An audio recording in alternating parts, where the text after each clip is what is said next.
Bueno, primero que todo, para empezar, primero aquí tenemos los contenidos de la presentación. Entonces tenemos la introducción, que va a ser de forma oral. Eh, no está escrita en prosa aquí en la presentación, simplemente voy a indicarlo yo, voy a hacer la introducción a la presentación yo, oralmente simplemente.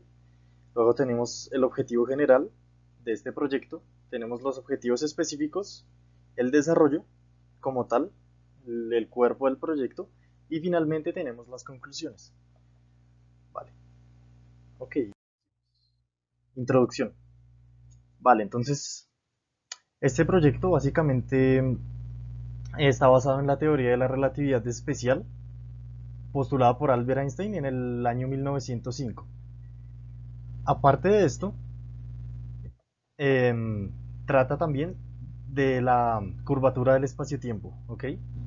Entonces, la idea de este proyecto es abarcar la teoría de la relatividad especial y la curvatura del espacio-tiempo de una forma sencilla, de tal manera que sea entendible para casi cualquier tipo de público.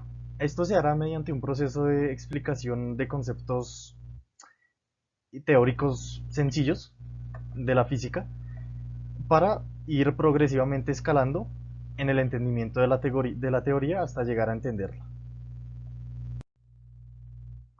Como objetivo general, tenemos la divulgación de los fundamentos de la teoría de la relatividad especial y tenemos también como objetivo demostrar el carácter anti-intuitivo que tiene esta teoría, porque hay un prejuicio muy popular de que esta teoría es algo complejo y que no todo el mundo puede entender. Entonces, la idea, la tesis que estoy planteando en este momento, es refutar dicho prejuicio y demostrar el carácter intuitivo de la teoría y el carácter sencillo que tiene, de la teoría de la relatividad especial, ya que el tiempo no me dio para abarcar la teoría de la relatividad general. Vale.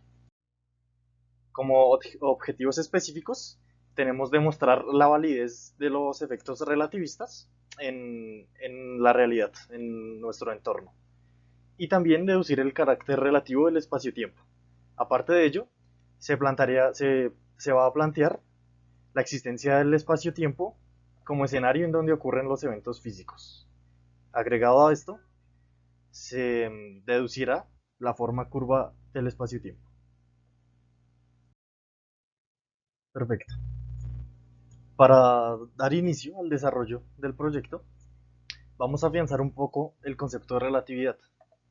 Vamos a ver qué qué motivo hace que el nombre de la teoría sea esa, relatividad. Vamos a abarcar dicho concepto. Para ello vamos a utilizar ciertas analogías y vamos a presentar las transformaciones de Galileo, del científico Galileo, que además es llamado como el primer relativista de la historia. Ok, entonces vamos a plantear aquí primeramente el carácter relativo que puede tener una magnitud física, como lo es la velocidad en este caso.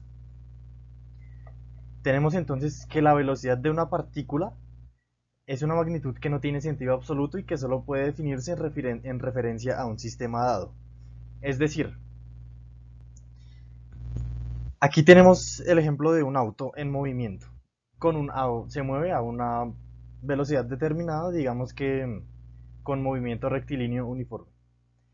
Para definir la velocidad de este auto, hay que basarse en un sistema de referencia, en un punto de referencia, para poder definir dicha velocidad. Por ejemplo, asignemos a este auto de aquí una velocidad de 60 kilómetros por hora, en ejemplo. Vale, entonces, teniendo esto en cuenta, em, ¿qué sucede si estamos dentro del auto? Si estamos dentro del auto, para nosotros el auto no se está moviendo a 60 kilómetros por hora, estamos en él. Ignorando las afueras del auto, el entorno exterior al auto, pensaríamos que se está moviendo a 0 kilómetros por hora. Pero si vemos el auto desde un punto en la carretera, estando estáticos de pie, viendo cómo el auto se aleja, desde ese sistema de referencia, desde tal punto, es cuando determinamos que el auto se está moviendo a dicha velocidad. Veamos otro ejemplo. En este caso, tenemos dos automóviles. Uno que se está moviendo a 80 kilómetros por hora y otro que se está moviendo a 60 kilómetros por hora. Esta velocidad se determina con la Tierra como sistema de referencia, por decirlo así. O para hacerlo de una forma más sencilla, digamos que nosotros estamos parados en un punto determinado, aquí en la parte superior. Digamos que esa es la carretera. Estamos parados, estamos de pie en ese punto específico de la carretera. Y vemos como los dos autos arrancan y se alejan a esas velocidades determinadas. Uno a 80 kilómetros y el otro a 60 kilómetros por hora. Esas velocidades ya están definidas eh, a partir de nuestro punto de vista, por decirlo así, desde nuestro sistema de referencia en el que estamos en ese momento. No, nada cambia hasta el momento. Un auto va a 80 kilómetros y el otro a 60 kilómetros por hora. Ahora, ¿qué sucede si planteamos una situación hipotética en la cual estamos dentro del auto que viaja a 60 kilómetros por hora? Recordemos que estos dos autos van viajando en línea recta y uniformemente. Imaginemos que estamos nosotros ahora dentro del auto que se mueve a 60 kilómetros por hora. ¿Qué es lo que evidenciamos si observamos al otro auto? No vamos a observar que el auto se está alejando a 80 kilómetros por hora, para nada, porque nosotros estamos avanzando a 60 kilómetros por hora. Es decir, que la impresión que tenemos acerca de la velocidad de dicha partícula de ese auto va a ser que se está alejando no a 80, sino a 20 kilómetros por hora, como lo vemos aquí en esta imagen. La variación, por decirlo así, de la velocidad será de 20 kilómetros por hora. Este dato podemos hallarlo simplemente restando a la mayor velocidad, que sería 80, restarle la menor velocidad, 60 kilómetros. 80 menos 60 serían 20 kilómetros por hora. Esa es la impresión que tenemos del auto en ese momento. Fíjense cómo hubo una variación en, en la magnitud de velocidad. Pasamos a ver, si nos fijamos en el auto que se mueve a 80 kilómetros por hora, desde nuestro punto de vista eh, parados en la carretera, pues se aleja a esa velocidad, a 80 kilómetros por hora. Pero ¿qué pasa si estamos en el auto que se mueve a 60 kilómetros por hora? Pues que esa velocidad varió, no es absoluta. 80 kilómetros no es una velocidad absoluta para describir el movimiento de este automóvil. Es relativa. ¿Y cómo puede variar? ¿Cómo varía? Varía dependiendo del sistema de referencia desde el cual lo veamos, ¿ok? Entonces, viéndolo desde la carretera o viéndolo desde el automóvil, tiene dos velocidades diferentes. A eso es a lo que voy. Es una magnitud física relativa, no es absoluta para nada. Entonces, notamos que algunos conceptos que usamos en nuestra cotidianidad no trabajan como lo es el reposo y la velocidad, no están definidos de forma unívoca, sino que dependen del punto de referencia que se adopta para definir dichas magnitudes. Bien, continuemos.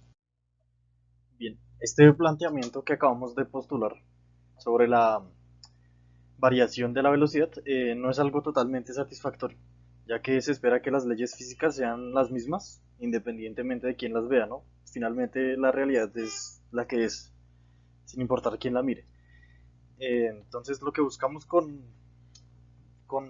las leyes físicas, que son las que empleamos para explicar la realidad, esperamos que sean magnitudes invariantes. Ahora vamos a ver otra magnitud geométrica específicamente que resulta ser invariante. Ok, entonces no todo es relativo y las magnitudes que escriben la realidad deben ser invariantes. A continuación veremos un ejemplo. Vale. Aquí tenemos dos puntos ubicados en distintos planos cartesianos. En cada plano cartesiano, em, la percepción de cada uno de estos puntos es distinto, ya que para cada plano cartesiano, el sistema de coordenadas que usamos para ubicar o describir cada punto o evento, vamos a llamarlo evento, em, va a ser distinta. Dependiendo del sistema de referencia, es distinto. Sin embargo, ¿qué es lo que tiene un carácter invariante aquí? Es la distancia que separa a los dos eventos. La línea negra que podemos observar aquí. Vale, esto es una magnitud invariante, la distancia entre dos puntos, entre dos eventos.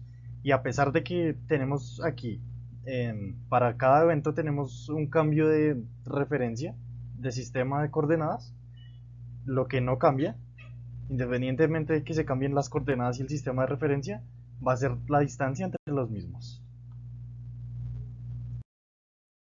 Ahora vamos a concluir un poco lo anterior y a mencionar unos cuantos aspectos más que vamos a necesitar para continuar con el proyecto. Entonces, en primera instancia, tenemos que las explicaciones científicas deben someterse a la evidencia empírica, como lo vemos en la analogía de los autos, para explicar la variación de la velocidad. Siguiente, podemos expresar la realidad de una forma matemática y geométrica, es decir, como la ubicación de un evento en el plano cartesiano o la distancia que hay entre dos eventos, dos puntos. Vale, explicar científicamente es dar cuenta de las relaciones que subsisten entre magnitudes por medio de conceptos matemáticos. Perfecto. Los eventos ocurren en el espacio y en el tiempo, por lo tanto necesitamos 4 coordenadas para identificarlos. Todos los observadores deben estar de acuerdo en la descripción física de un mismo fenómeno, claro, así es que explicamos la realidad. De lo contrario estaríamos discrepando y no estaríamos finalmente explicando un acontecimiento. Es decir, que las explicaciones de un evento o un acontecimiento deben ser independientes del observador. En el caso de las velocidades de los autos, la única forma que tenemos de explicar dichos eventos es planteando ya un sistema de referencia privilegiado, que sería la Tierra en este caso. Pero sin plantearlo, pues tenemos distintos valores para tal magnitud. Entonces sería una discrepancia en la realidad y básicamente no es una explicación fidedigna de tal evento. Ok. Y por último tenemos que explicar también significa plantear una relación causal entre acontecimientos. Hay que tener presente eso. Lo vamos a abarcar más adelante. La causa de un evento pues precede al efecto del mismo.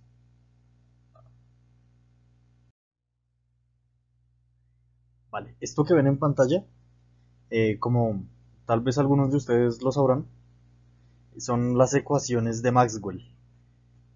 Son básicamente las ecuaciones que predicen los fenómenos electromagnéticos. Vale, pero en realidad lo que nos importa ahora es la C que tenemos en la última ecuación del electromagnetismo. Les pido que fijen simplemente su atención en la C que tenemos al final. Vale, esta C hace referencia a la velocidad de la luz, como muchos lo sabrán. C es la constante que tenemos para representar la velocidad de la luz. Vale, pero ¿cómo nos podría influenciar aquí esto? Vale, resulta que en este planteamiento de las ecuaciones de Maxwell, Maxwell tomó el parámetro c, que es la velocidad de la luz, como una constante y no como una variable. Pero, ¿cuál podría ser el lío en esto? Vale, como acabamos de ver, eh, la velocidad de algo no puede ser una constante a menos de que planteemos un sistema de referencia para definirlo, ¿verdad? Y sucede que en las ecuaciones de Maxwell no hay ningún sistema de referencia determinado para representar, para definir la velocidad de la luz, pero sí se toma como una constante en las ecuaciones. Entonces, básicamente estamos viendo, estamos en una confusión aquí ya que la velocidad no puede ser una constante a menos de que la definamos desde un sistema de referencia privilegiado. Ok. La problemática con la que nos encontramos entonces hasta el momento es que las ecuaciones de Maxwell, las que habían servido hasta ese entonces para escribir tantos fenómenos electromagnéticos correctamente, habían puesto al mismo tiempo en una disyuntiva a todos los científicos de la época al presentarse dicha situación con el parámetro C, de que se tomaba como una constante. Entonces, dada la disyuntiva que se presentaba entonces, los científicos tenían que elegir entre dos opciones para dar explicación a tal disyuntiva. Entonces, los científicos de ese entonces tenían que elegir entre rechazar las ecuaciones de Maxwell por ser incorrectas o asumir la existencia de un sistema de referencia privilegiado al que implícitamente se integra el valor de la velocidad de la luz en las ecuaciones de Maxwell. Básicamente, pues como las ecuaciones de Maxwell predecían correctamente los fenómenos electromagnéticos, se descartó la primera opción. No habría por qué decir, no habría un porqué para decir que las ecuaciones de Maxwell fueran incorrectas. Entonces, hubo que asumir que teníamos, estaba la realidad, había un sistema de referencia privilegiado. Existía un sistema de referencia privilegiado, fue lo que se eligió. Pero ¿cuál podría ser ese sistema de referencia privilegiado que nos permitiera determinar la velocidad de la luz como una constante? Ya lo veremos. Bueno, pues el principal candidato para convertirse en dicho sistema de referencia privilegiado estaba ahí al alcance de la mano. Consiste en que, como en tiempos de Maxwell, no se concebía que una onda pudiera propagarse en el vacío, hablemos del espacio, mm, y como la luz es una onda electromagnética, pues se estaba asumiendo la existencia de un medio que servía para propagar la luz, por ejemplo. A esta sustancia, a este medio, se le llamó el éter, tal como pueden leerlo en la diapositiva actual. Y pues solo había que dar un paso más allá y asumir que este mismo éter era el sistema de referencia privilegiado por el cual se estaban matando la cabeza los científicos de entonces, ¿no? Entonces, así fue. Se asumió que la velocidad constante de la luz, de un rayo de luz, esos 300.000 kilómetros por hora, que es la velocidad a la cual se propaga la luz y que, como lo hablamos antes, resultaba constante por una razón que desconocemos, ahora parecía tener su razón de ser. Se asumía al éter como ese sistema de referencia privilegiado para la propagación de la luz. Sin embargo, teníamos que tener la certeza de la existencia del éter, ¿no? Había que comprobarlo. Para ello se ideó un experimento llamado el experimento de Michelson-Morley. Entonces, bueno, este experimento consistía en lo siguiente.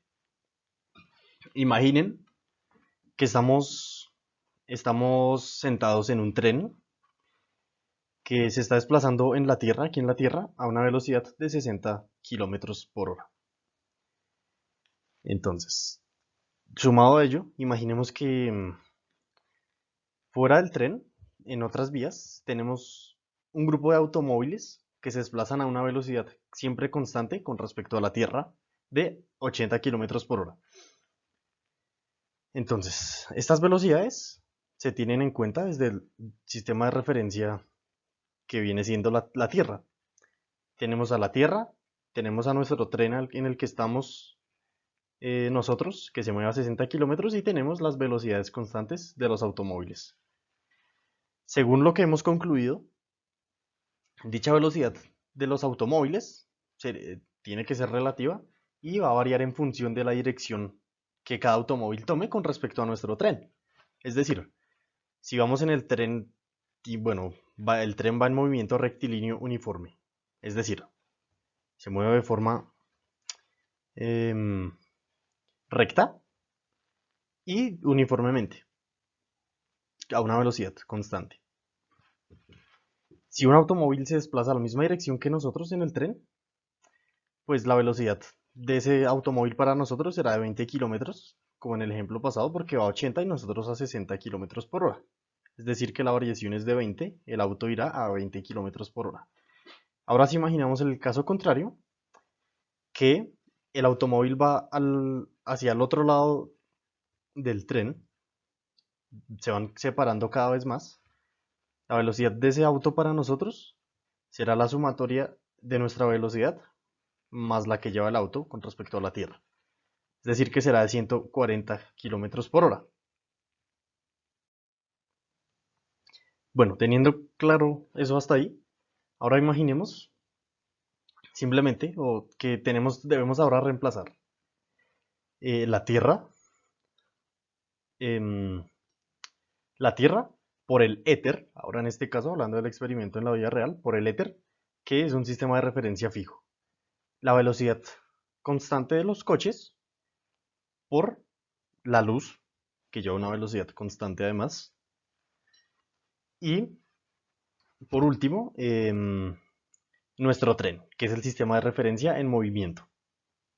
Teniendo eso en cuenta, se nos plantea exactamente la misma situación, un poco distinta, pero que debería tener los mismos resultados que la situación principal, ¿no? Entonces, exactamente eso fue lo que se hizo. Se puso una fuente de luz, ahí como lo pueden ver en la imagen, dos espejos de forma perpendicular, un semiespejo como diagonal y a 45 grados respecto a los espejos, y del otro lado un detector de luz. Entonces, la idea era, siguiendo el principio de la situación que nos acabamos de plantear, de que cuando proyectamos ese rayo de luz, el rayo de luz, como está en la misma situación de los automóviles, como ya lo explicamos, tendría que tener distintas velocidades respecto a la dirección del movimiento. Entonces, como la Tierra es el sistema de referencia en movimiento, se debía tener en cuenta la dirección del movimiento de la Tierra. Como eso se desconocía, porque nosotros no sentimos hacia qué lado se está moviendo la Tierra en este instante, ahora mismo que estás viendo este video, no se siente, pues ellos tuvieron que hacer el experimento repetidas veces apuntando en distintas direcciones. Se supone que las velocidades del rayo de luz al llegar al detector de luz, de fotones, deberían ser distintas, igual que con los automóviles. Pero aquí es en donde viene la discrepancia y el aspecto importante desde ahora. Al medir eso, la velocidad de la luz resultaba ser la misma en cualquier dirección. Teniendo en cuenta los resultados de este experimento, se asume claramente que tal posibilidad de la existencia de este sistema de referencia privilegiado, el éter, fuera descartado. Se descarta esa posibilidad, se descarta la existencia del éter. Sin embargo, estamos entre la problemática de saber qué era lo correcto, o las transformaciones de Galileo o la invariancia de la velocidad de la luz.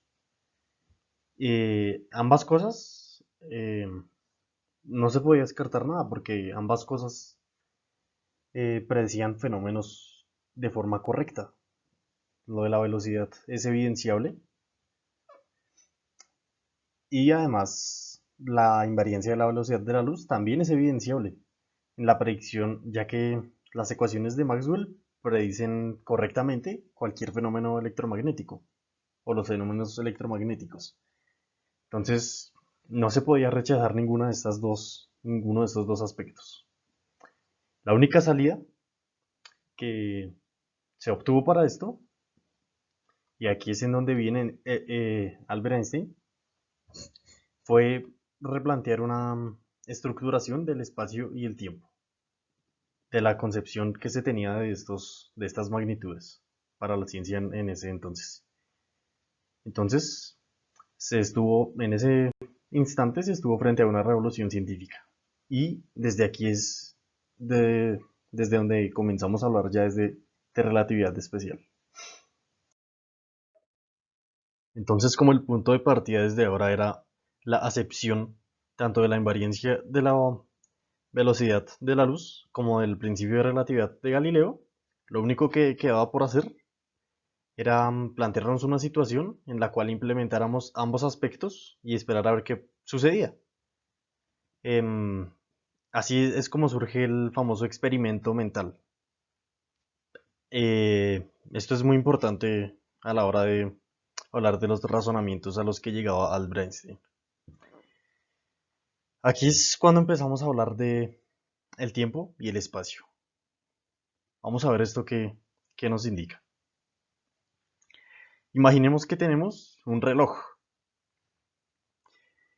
Em, Sin embargo, este reloj, en lugar de manecillas, está compuesto por dos espejos, puestos ubicados de forma paralela, así como lo evidenciamos en la imagen.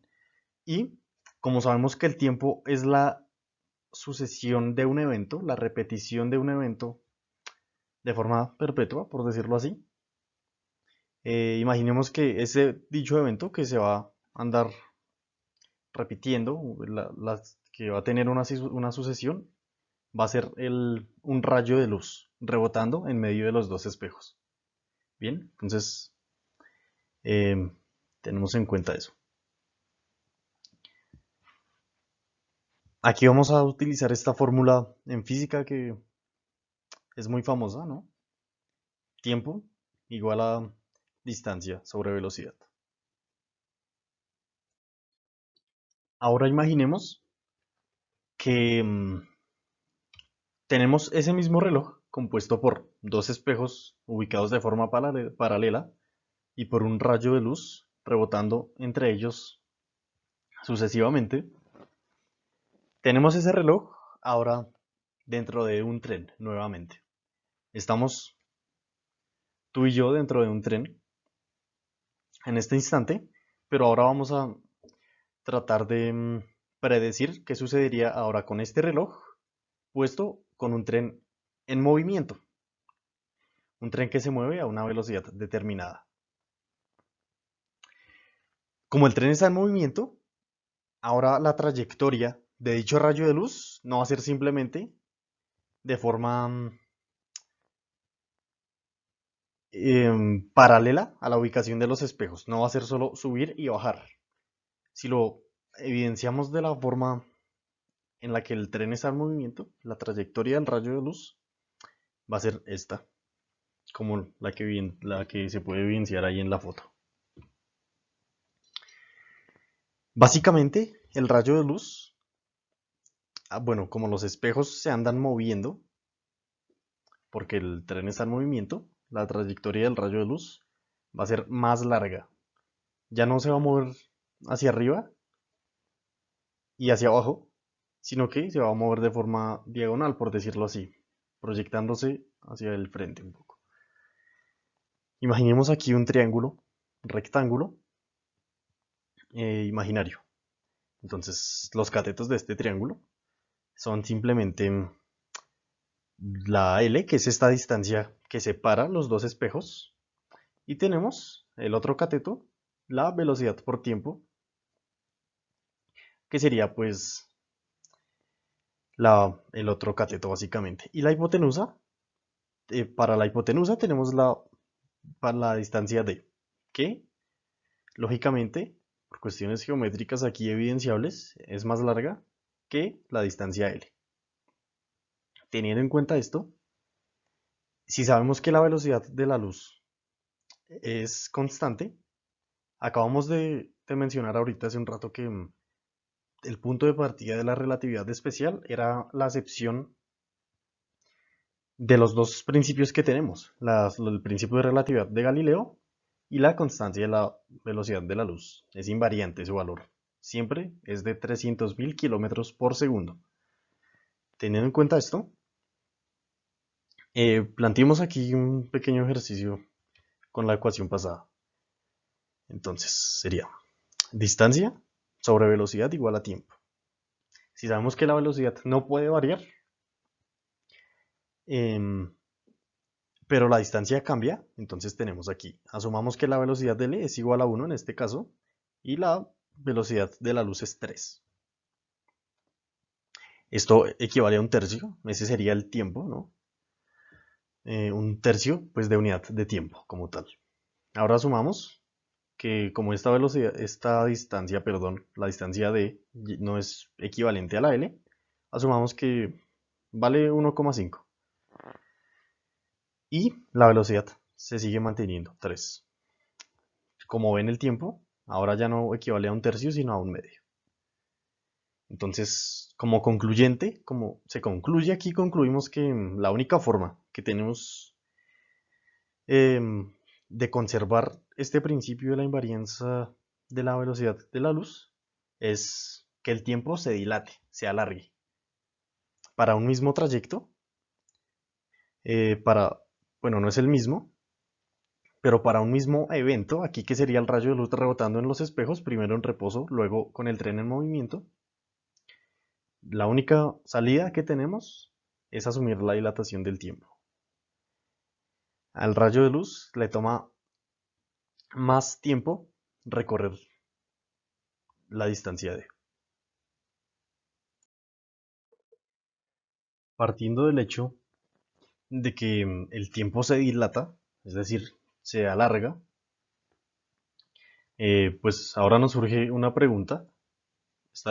Aquí esto es como un paréntesis, y es ¿qué magnitud em, tiene dicha dilatación?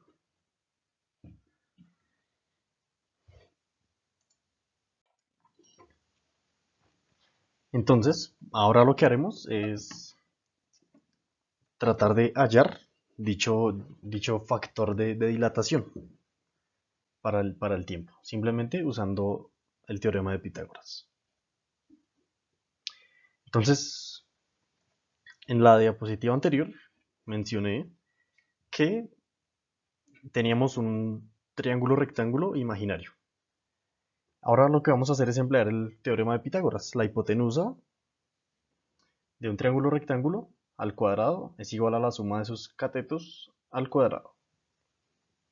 Tenemos que la hipotenusa es el lado de, y pues demás tenemos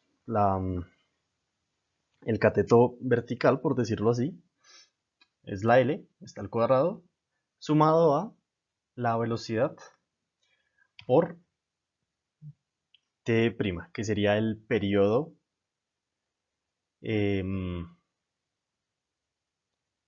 el dilatado, básicamente. Vamos a tenerlo en cuenta como ese. La T normal eh, es el tiempo que necesita dicho rayo de luz para recorrer, bueno, para ejercer su trayectoria con el tren en reposo. Y T' es el tiempo que le toma al rayo de luz esa misma trayectoria, pero con el tren en movimiento. Bien, ahora el siguiente paso es expresar la D y la L, la hipotenusa y el cateto vertical, en términos de unidades distintas para poder realizar ciertas operaciones. La D ahora va a quedar expresada en términos de la velocidad de la luz, C, por el tiempo prima o el periodo prima. Y la L queda igual, C, que sería la misma velocidad de la luz, pero ahora por el tiempo normal, que es el que le toma al rayo de luz recorrer en su trayectoria con el tren en reposo. Entonces lo que buscamos aquí, en paréntesis, lo que buscamos aquí es despejar a T', que sería pues el periodo dilatado. Tratamos de hallar el factor de dilatación. Entonces, pues simplemente despejamos, pasamos aquí a restar este término, seguido a ello pues lo que hacemos es factorizar T' al cuadrado con c al cuadrado menos b al cuadrado nos queda igual a c por t al cuadrado. Y finalmente, em, bueno, finalmente pues la c al cuadrado menos b al cuadrado pasa a dividir. Le sacamos la raíz para obtener simplemente la t'.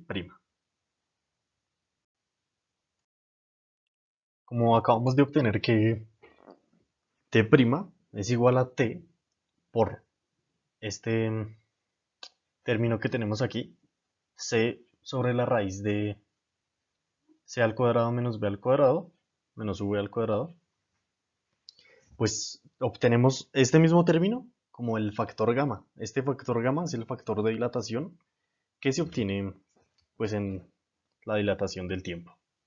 Aquí para facilitar un poco la expresión se puede reemplazar la c por el 1 y finalmente nos queda esta expresión. Entonces básicamente la magnitud de la dilatación del tiempo en una situación como la que acabamos de ver va a ser igual al tiempo eh,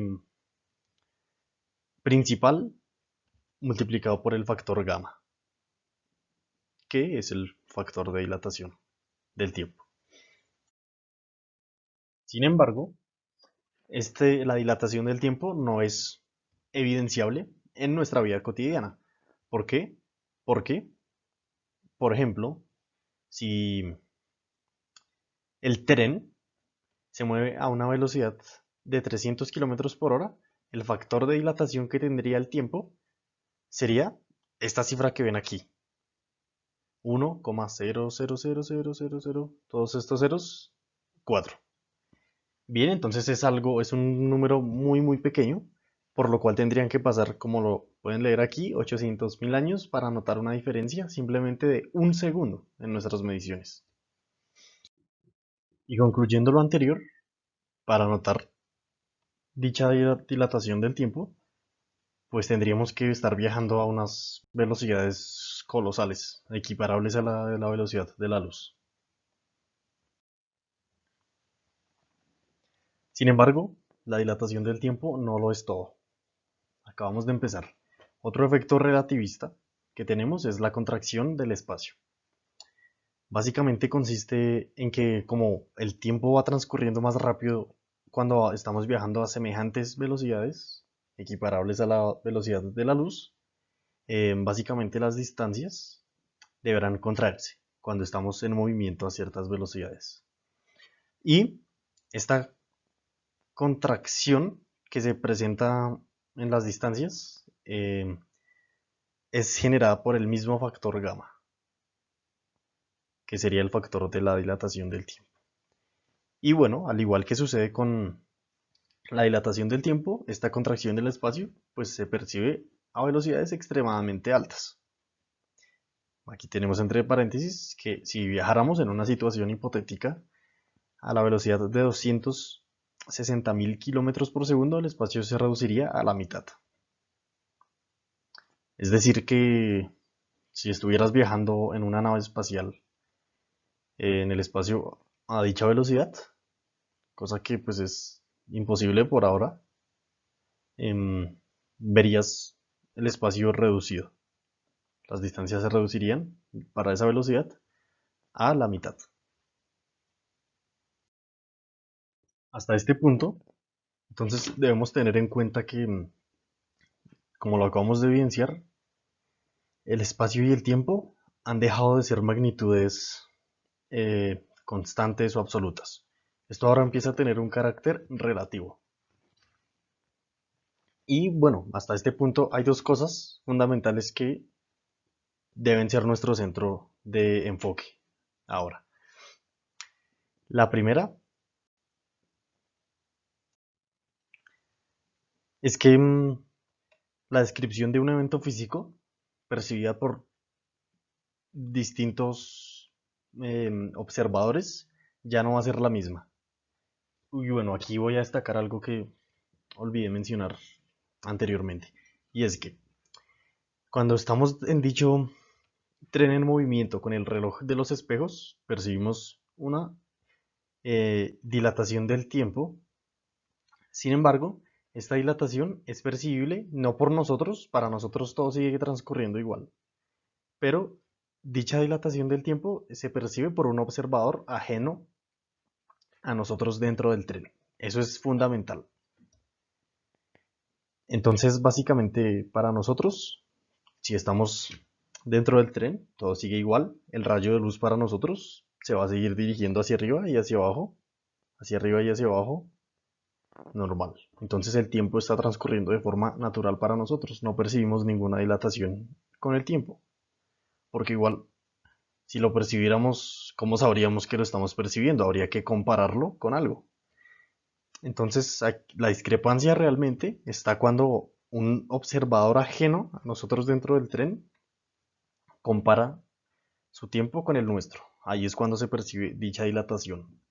Por lo cual entonces estamos eh, concluyendo que distintos observadores ahora estarían dando una descripción eh, física distinta de un acontecimiento y esto no nos conviene, porque desde un inicio dijimos que lo que se busca con una descripción física, con una explicación científica, es no discrepar en eso. Cuando buscamos una ley física, eh, no se debe discrepar en las descripciones de un mismo evento. Para la explicación de un evento físico, pues debe haber una explicación absoluta, no debe variar respecto al sistema de referencia desde el cual la veamos. Porque como dije antes, la realidad es la que es. Una descripción de un evento debe ser la misma para cualquier observador. El segundo aspecto que eh, debe ser nuestro centro de enfoque en este momento es tener en cuenta que el tiempo y el espacio han dejado de actuar como entidades independientes, como magnitudes físicas independientes, porque ahora van de la mano. Si el tiempo se dilata, el espacio se contraerá y también dicha dilatación y contracción está, se produce por el mismo factor, están vinculadas, por lo cual estas dos entidades no pueden ser tratadas independientemente. De alguna forma deben tender a unificarse para que podamos darle ahora sí una explicación eh, general a un fenómeno, a un evento físico. Y para esto, pues lo que se busca, repito, es una unificación del espacio y el tiempo. Aquí es en donde nace el espacio-tiempo. Seguramente algunos puedan haberlo escuchado antes. Entonces, lo que se busca con esto es que la realidad ya no se describe con tres coordenadas, por ejemplo, un evento, que serían las tres coordenadas del espacio, la ubicación de un punto en el espacio. Ya no estaría, como en el plano cartesiano, ya no estaría regida por los puntos X, Y y Z, sino que habría ahora una coordenada adicional que sería la coordenada temporal. Y por lo tanto, ahora para la descripción de un fenómeno, de un evento físico, tenemos cuatro coordenadas, tres espaciales y una temporal. Aquí empezamos a hablar del espacio-tiempo como tal.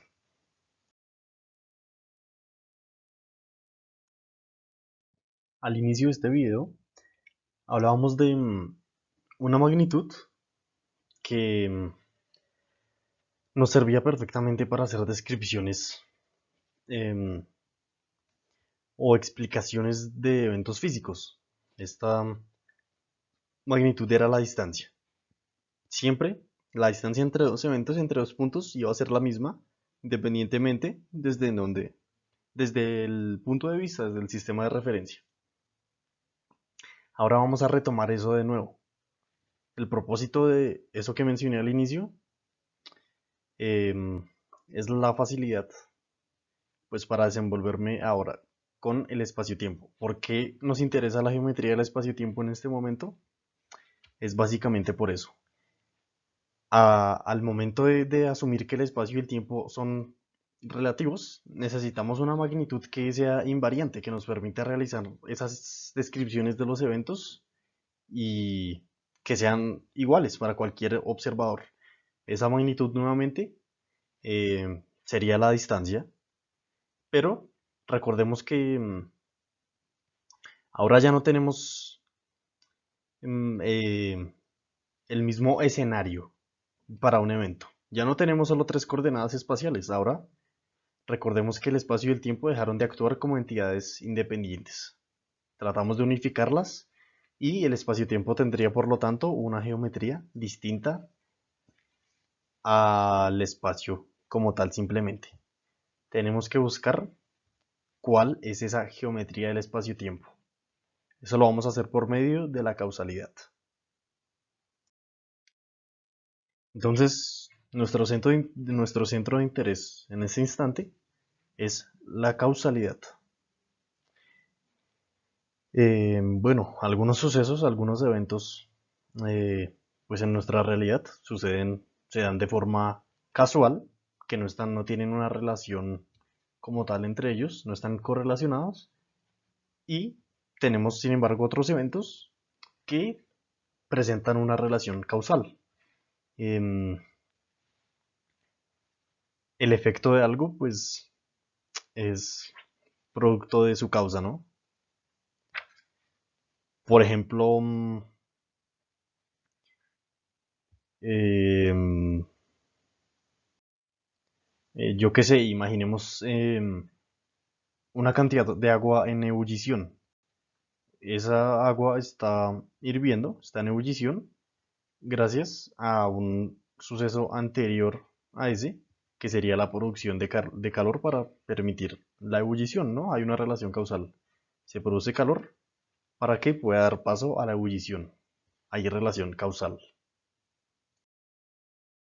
Si buscamos hacer una descripción, una explicación de un evento físico, debemos mantener siempre la relación causal de los eventos. De lo contrario, dicho acontecimiento, dicha explicación de dicho acontecimiento no va a tener sentido ninguno, no va a tener sentido absoluto. Por eso es muy importante mantener la causalidad siempre. Por eso cualquier forma, geometría que pueda tener el espacio-tiempo debe ser tal que conserve, que respete el principio de la causalidad. El espacio-tiempo, como lo dijimos antes, es un escenario, un espacio de dimensión 4, de 4 dimensiones. Vamos a ver qué sucede con la causalidad en un espacio como ese, en el que las distancias se calculan con el teorema de Pitágoras. Entonces tenemos esta expresión. La distancia d al cuadrado es igual a la suma de pues estas otras distancias, tres distancias, sumado a una coordenada temporal. Esto sería una distancia de dimensión 4, hipotética, imaginaria. Sin embargo, para operar, para poder obtener algo lógico con esa expresión, todo debe estar expresado en las mismas unidades. Por lo tanto, al valor del tiempo, a la coordenada temporal, la vamos a multiplicar por el parámetro c. Como es una velocidad que se mide en metros sobre segundo o en kilómetros por hora y demás, tomémoslo aquí como metros por segundo. Al multiplicarla pues con el tiempo, se cancelan aquí como vemos y nos quedan eh, con pues unidades lineales de distancia, en este caso metros, ya las cuatro coordenadas. Sin embargo, esto suena un poco abstracto, es un poco muy abstracto y difícil de asimilar pues en nuestra realidad. ¿Cómo sería la cuarta dimensión, no? Finalmente. Así que para simplificar las cosas aún más, vamos a dejar únicamente una coordenada espacial y la coordenada temporal que pues ahora también resulta ser espacial al ser multiplicada por el parámetro c. Y tenemos esta expresión final. Así que con la expresión anterior tenemos ahora un espacio de dos dimensiones espaciales, ahora no. Bueno, recordemos que esta expresión es básicamente la distancia entre dos eventos, puntos, que pues a los que llamamos así, ¿no?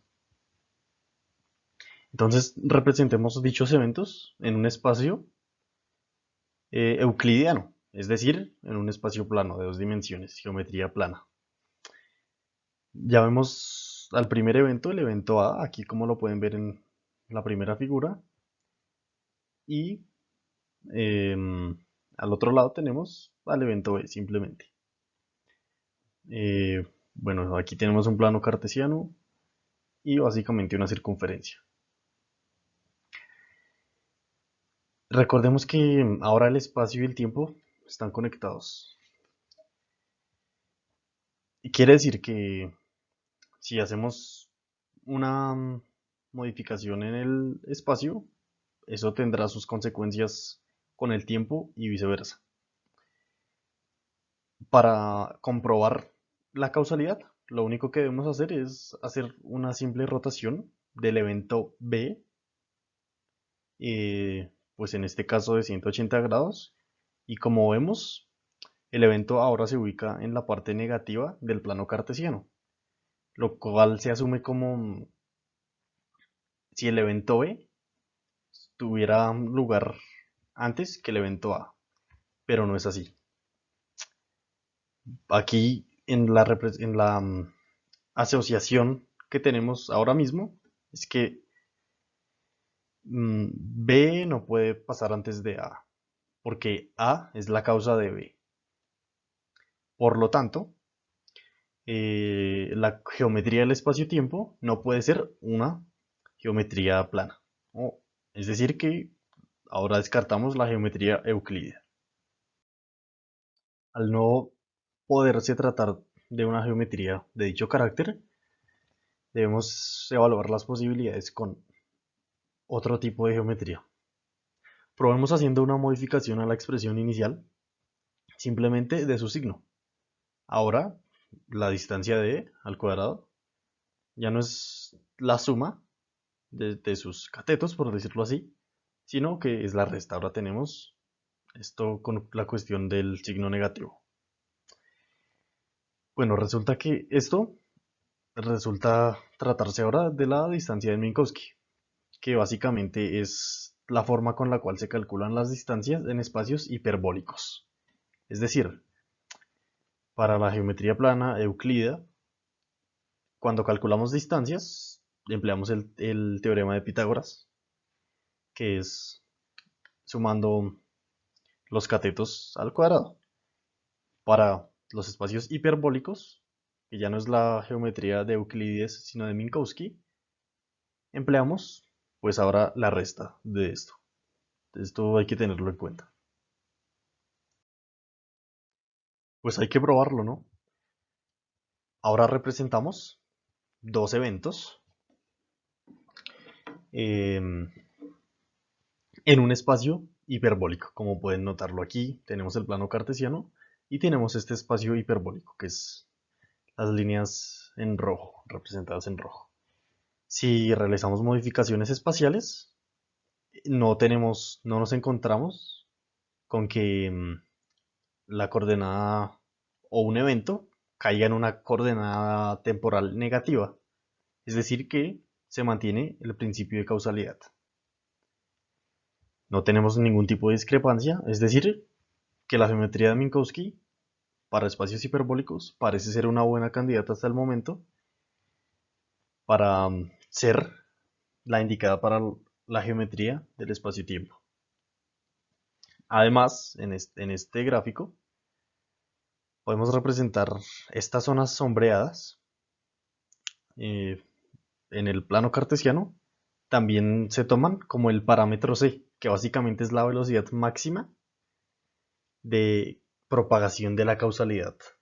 Por eso la velocidad de la luz es la velocidad máxima que puede tener cualquier cosa en el universo. y es constante. Entonces aquí tenemos la causalidad no nos presenta ningún problema, se conserva y además tenemos un plus de tener representado el parámetro C en dicha geometría de candidata para el espacio-tiempo. Es decir, que todo concuerda hasta el momento.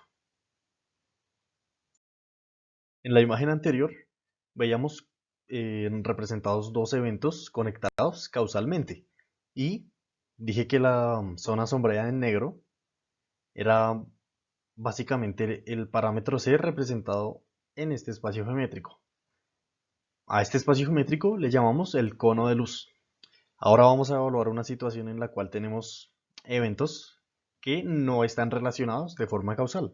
Cuando tenemos dicha situación, básicamente los eventos que no están correlacionados pueden encontrarse fuera del cono de luz de otro evento. Es decir, que podemos ubicar los eventos en estas otras zonas, en estas otras hipérboles que aparecieron ahora en los lados laterales de la gráfica, ¿no? Y no hay ningún problema con que esté fuera del cono de luz del evento A, porque no están correlacionados, no tienen ninguna relación causal.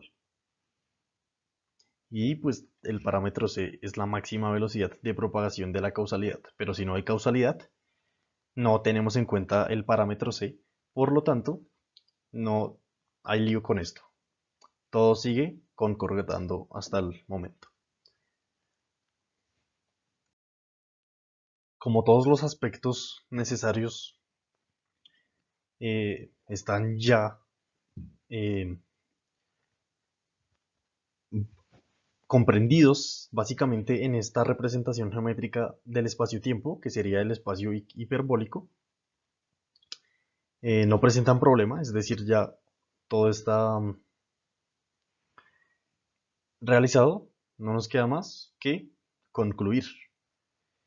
Entonces, la primera conclusión es que sin darnos cuenta, vivimos en un espacio-tiempo curvo, hiperbólico. De ahí viene el título de este proyecto, la teoría de la relatividad especial y la curvatura del espacio-tiempo. Acabamos de demostrar la curvatura del espacio-tiempo. Y bueno, por medio de los efectos relativistas, que son la dilatación del tiempo y la contracción del espacio, llegamos a la conclusión de la existencia del espacio-tiempo y de la acepción del espacio-tiempo como escenario en donde ocurren los eventos. Es decir, que vivimos en el espacio-tiempo, simplemente que los efectos que la teoría de la relatividad especial nos trae no son percibibles para nosotros. Ya sabemos que para que sean percibibles debemos estar en un movimiento a velocidades colosales. Pero vivimos en este espacio-tiempo y su geometría es curva. La causalidad, otra conclusión es que la causalidad es un concepto fundamental en la comprensión de la física y debe ser invariante ante los cambios de referencia. Esto se conserva con el espacio-tiempo. La causalidad es invariante, así que no hubieron discrepancias y por lo tanto la geometría de Minkowski es la indicada para asumir el papel de representar el espacio-tiempo. Y bueno, finalmente, como objetivo secundario de este proyecto, se tenía comunicar, evidenciar la veracidad de los efectos relativistas en nuestro entorno. Básicamente, eso haré en este momento. Para esto voy a comentar simplemente una situación relacionada con la física de partículas de forma muy general y sin adentrarme pues a una conversación muy específica pues que requiera conocimientos elevados en el tema. Bueno, básicamente en la atmósfera eh, tenemos la presencia de una partícula llamada muón. Los muones son partículas similares a los electrones, simplemente que con masas más grandes. ¿Qué nos interesa de los muones? Los muones simplemente tienen una vida eh, muy corta. Es una fracción de segundo muy pequeña. Los muones son partículas que están en la faz de la Tierra por muy poco tiempo. Estos muones solo pueden producirse en la capa externa de la atmósfera de la Tierra. Sin embargo, se han realizado experimentos, por ejemplo en el CERN, en Ginebra, Suiza, buscando la detección de muones en, en el suelo terrestre. Básicamente, como sabemos que un muón vive una fracción de segundo muy pequeña, jamás alcanzaría a llegar desde la atmósfera, desde la capa exterior de la atmósfera hasta el suelo terrestre. Sin embargo, sucede. Y sucede gracias a la relatividad especial.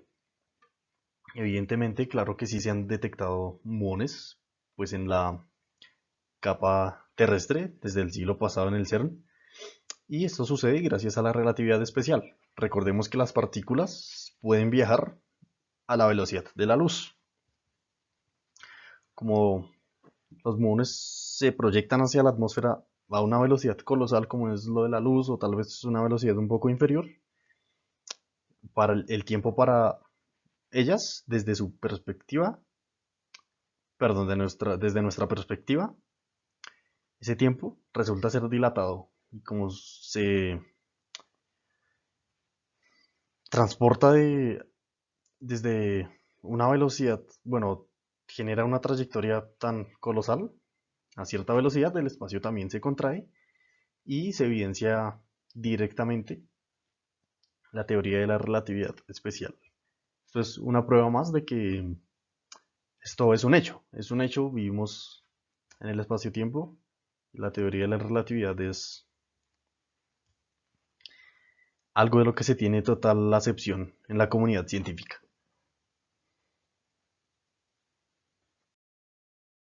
Finalmente, pues no queda nada más que decir. Ha llegado el momento de finalizar esta grabación. Agradezco mucho el tiempo prestado para todas las personas que hayan visto este video y hayan llegado hasta este punto. Sé que fue un video extenso y de algo de, pues, de bastante concentración. Excuso si mis habilidades comunicativas no fueron excepcionales para conseguir mi objetivo. Personalmente creo que está cumplido. Sin embargo, me excuso de no ser así.